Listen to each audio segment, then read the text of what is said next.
নমস্কার বন্ধুরা, আজকে সম্পূর্ণ নিরামিষ রেসিপি রান্না করে নিয়েছি। রেসিপিটা দেখতে যেমন অসাধারণ হয়েছে, খেতেও অসাধারণ হয়েছে। কিভাবে রেসিপিটা রান্না করে নিয়েছি পুরো ভিডিওটা দেখার জন্য আমার সাথে থাকবেন। কী কী দিয়ে রেসিপিটা রান্না করে নেব, সব কিছু সবজি অল্প অল্প করে কেটে নিয়েছি। ফুলকপি আলুটা ভাপিয়ে নেব, অল্প লবণ দিয়ে দিলাম। লবণটা দিয়ে ফুলকপি আলুটা ভাপিয়ে নিচ্ছি। কিছু মটর ডাল ভিজিয়ে রেখেছিলাম, ডালগুলি আরেকবার ধুয়ে নিয়েছি। কিছুটা পরিমাণে মটর ডাল মিক্সির মধ্যে নিয়ে দুটো কাঁচা লঙ্কা দিয়ে পেস্ট করে নেব। ডালটা বাটির মধ্যে নিয়ে নিলাম। লবণ, কালো জিরে, হলুদ দিয়ে ডালটা ভালো করে ফেটিয়ে মেখে নিয়েছি। এখন বড়াগুলি ভেজে নেব। তেলটা ভালো করে গরম হয়ে গেলে গ্যাসের আঁচটা কমিয়ে রেখে সবগুলি বড়া দিয়ে দেব।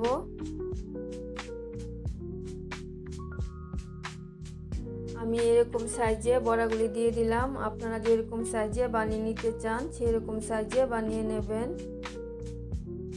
বড়াগুলি ভাজা হতে হতে বেগুনের মধ্যে অল্প লবণ আর হলুদ মেখে নিয়েছি।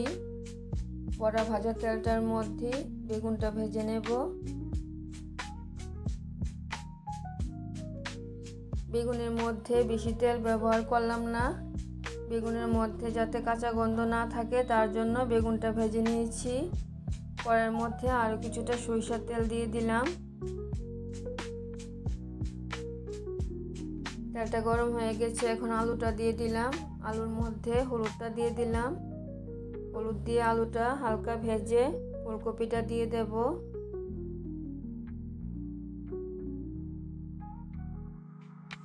এখন ফুলকপিটা দিয়ে দিচ্ছি। ফুলকপি আর আলু ভালো করে ভেজে নেব। ফুলকপি আর আলুটা ভাজা হতে হতে আদা কাঁচা লঙ্কা নিয়ে নিলাম। আদা কাঁচা লঙ্কাটা পেস্ট করে নেব। ফুলকপি আলুর মধ্যে অল্প লবণ দিয়ে দিলাম। লবণটা দিয়ে আরেকটু ভেজে নিচ্ছি। ফুলকপি আর আলু ভাজা হয়ে গেছে, তুলে নেব। এখন কড়াইয়ের মধ্যে আরও কিছুটা সরিষার তেল দিয়ে দিলাম। তেলটা গরম হয়ে গেলে ফোড়নে দিয়ে দেব 5 ফোড়ন, শুকনো লঙ্কা, তেজপাতা।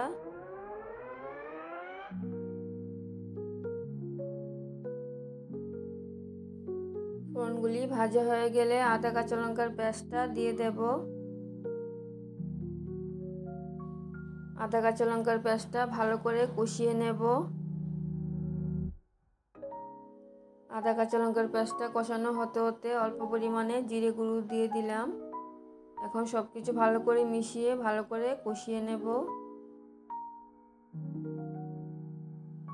মশলাটা ভালো করে কষিয়ে নিয়েছি। এখন দিয়ে দেব সিম, গাজর, কুমড়ো।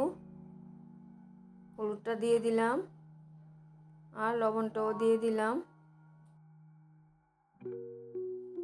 এখন সবজিগুলি মশলার সাথে ভালো করে মিশিয়ে কষিয়ে নেব। সবজিগুলি কিছুটা কষিয়ে নিয়েছি, আর একটু জল দিয়ে সবজিটা আরেকটু কষিয়ে নেব।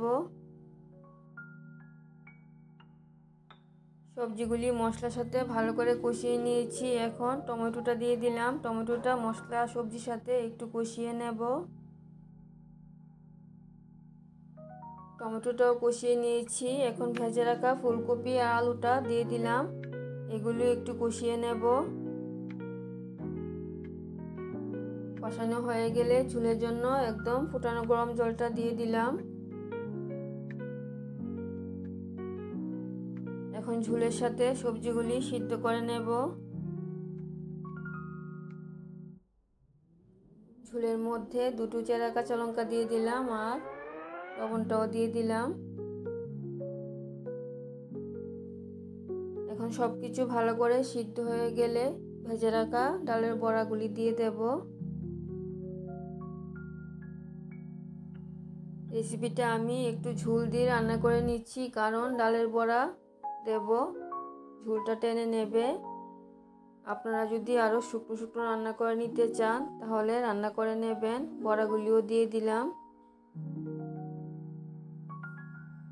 তাছাড়া ঝোলের সাথে বড়াগুলি একটু সিদ্ধ করে নিতে হবে। টেস্ট অনুযায়ী সামান্য চিনি দিয়ে দিলাম আর কিছুটা ধনেপাতা দিয়ে দিলাম। আপনারা যদি ঘি দিতে চান তাহলে দিয়ে দেবেন। রেসিপিটা যদি আপনাদের ভালো লেগে থাকে তাহলে আমার চ্যানেলটাকে সাবস্ক্রাইব করে আমার পাশে থাকবেন, লাইক কমেন্ট শেয়ার করবেন। রান্নাটা একদম কমপ্লিট হয়ে গেছে। অসাধারণ খেতে হয়েছে রেসিপিটা, বানিয়ে খেয়ে দেখবেন। ধন্যবাদ।